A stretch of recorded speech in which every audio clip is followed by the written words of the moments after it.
a beautiful Biltmore Hotel here in Santa Barbara. The ocean is in front of us, and we have a special guest, Pastor Chuk Reed Sr. Welcome. Well, thank you for having us on the show. We appreciate it. Oh, my pleasure. Why don't we start to know more about you? Where were you born? What did you do? Family? How did you get in Santa Barbara? So I consider myself just to be a guy. And we grew up in Los Angeles, the Watts area, South Central area. Just an average guy. Went to junior college at Southwest College. We studied mechanical engineering. We started working at Hughes Aircraft as a mechanical design engineer. And I also lifeguarded and coached swimming. At Hughes? At Hughes Aircraft. Oh, wow. And for design, how was it? I mean, mechanical parts? What was it? It was mainly missile guidance systems. The part that goes into the front of the aircraft that helps the radar stay in place. That's what we did. And then the guidance systems that track other aircraft. All right, and the swim coaching was like a side job? Yeah, well, I was on a swim team as a kid, so it was something I always did. And then it was like one of my first jobs as a teenager, lifeguarding, working the pools in the summer, working the beaches, started managing the swimming pools, and then coaching the swim team. How was the transition to being a pastor? It was actually something I always did. Young person working with the younger guys. As a high school guy, you work with the junior high school guys, so it kind of just evolved.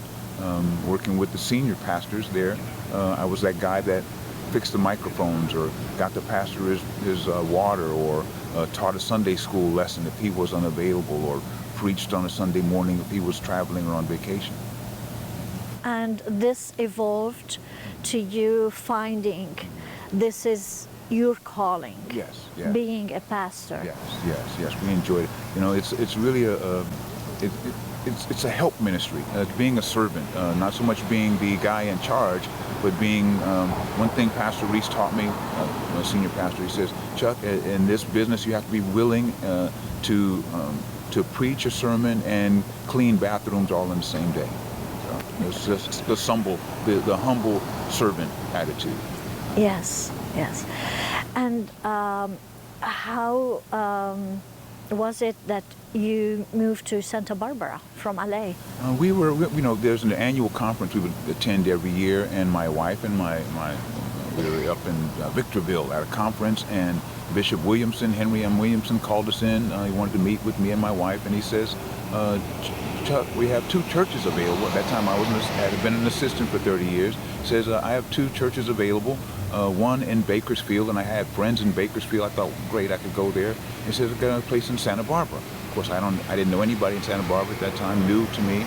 And of course, my wife is sitting next to me. She kicks me under the table. So being the wise man that I am, I listened to my wife, and here we are. We were signed here in 2006.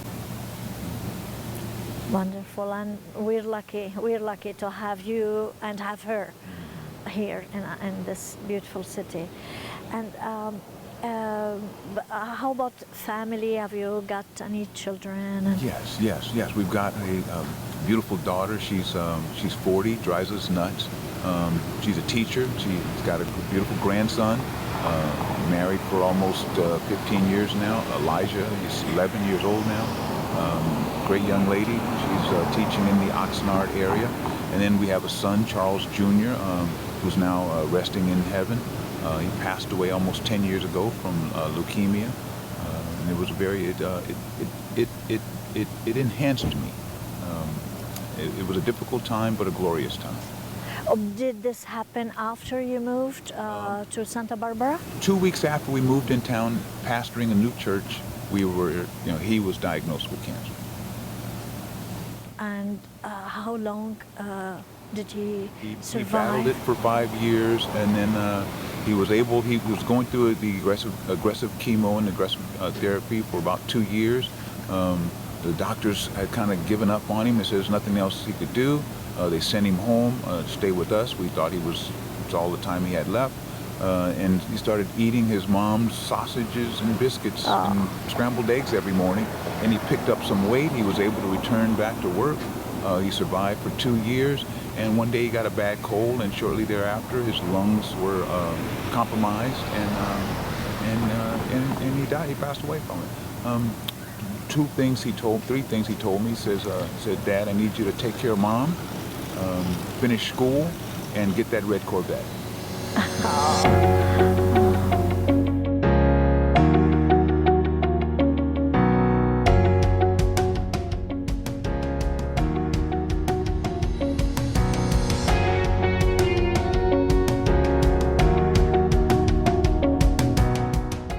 I believe it was a combination of all of it. It was holding his hand, watching him take his last breath, feeling him relax and let go, watching the air seep out of his body. It made me realize that there's two ways to ride a roller coaster. You either ride on it with both hands gripping the bar. Hold on for dear life. Building life, because it's scary, it's shocking, it's something you've never done before. You don't know what's around the next curve. You don't know what the next drop is going to be like. And then there's the other way to ride that roller coaster is with both hands in the air, enjoying the ride. Yes. Just free falling and allowing the body to go up, allowing the ups and the downs of this thing we call life, allowing it to happen. In the roller coaster, you're a passenger on this thing, and and it does what it does. You're really not in control. You're just along for the ride, and like life itself. You hope when you finish that you have your shoes on still.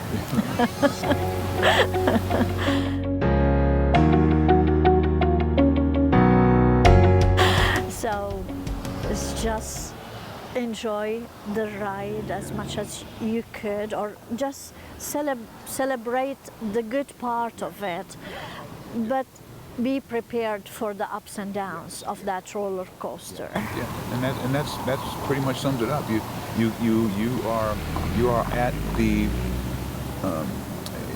you are at gravity's in gravity's hands, and so when gravity takes you down, you just go. Your stomach rises up through your chest, and you go down, and then it does the next roll, it does the next thing.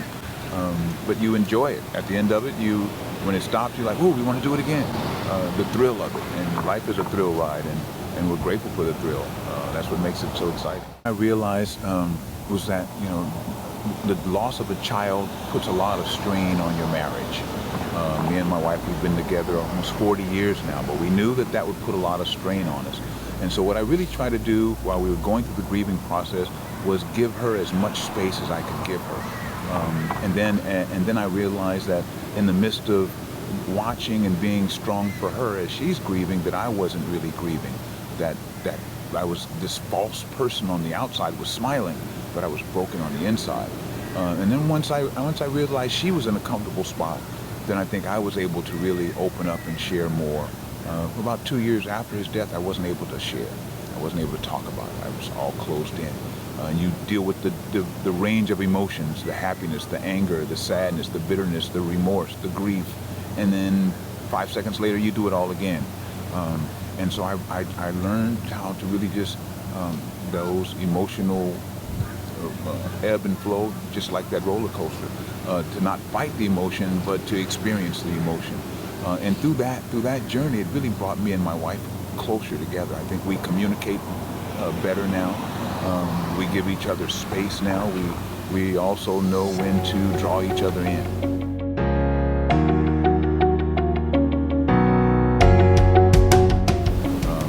She is a gracious, very gracious lady, and she doesn't have any problem reeling me in. And I think we need that support system. And then I've learned to watch her more and just be attentive to her. Am I the perfect husband? Well, I think I am, but it's still a work in progress. And after almost 40 years of marriage and the loss of a child, every day is beautiful.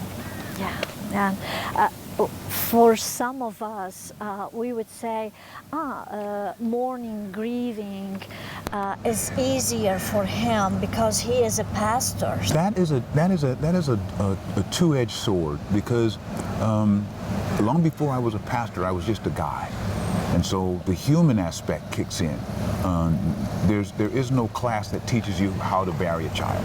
We don't, we study math and English and theology, but nothing says this is how you watch your kid die. I didn't sign up for that class, so that was difficult. So me and the Lord had a long conversation about that. And then one day it hit me in a very still, quiet voice. I heard the Lord tell me, Chuck, I took care of my son. Surely I'll take care of yours. And that's when I really got my peace back. I realized, okay, he is in a good place. He's okay. My faith is rewarded in his life and in his death. Through his life made me a better person. I always say he was a type of young man that you'd want your daughter to marry. And I thought it was so unfair for someone like that to be taken away. Such a good person, such a great young man. He made me a better person. And I thought it was so unfair that that type of person has to go. But it also made me raise my level of humanity and try to live up to be the type of person he was. And still is, because I think his spirit lives on every time we talk about him. So you cherish the good memories Yes. from him, Yeah. the laughter. Yes. He was a classic practical joker. So there's tons of funny stories about him, and so we remember the laughs and the jokes.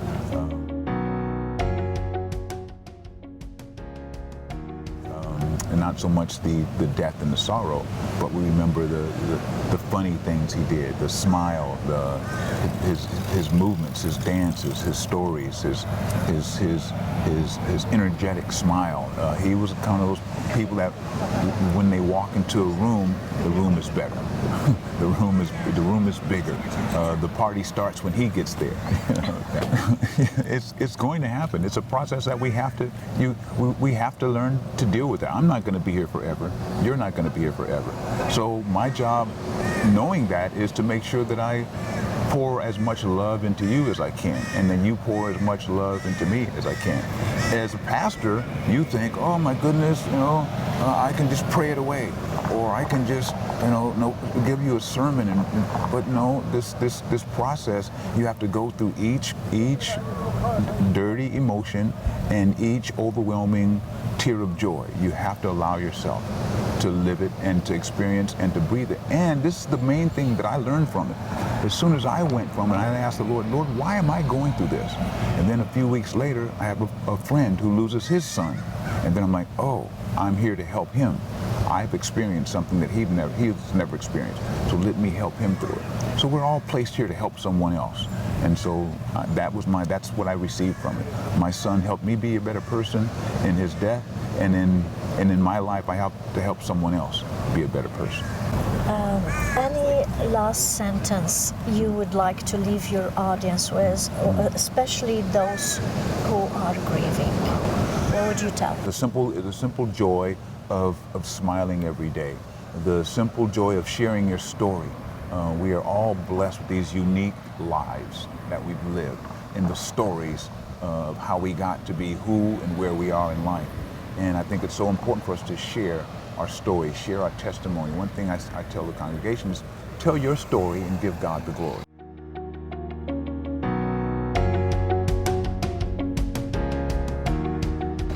Tell your story. We all have a story to tell. And give God the glory. Yes. I love that.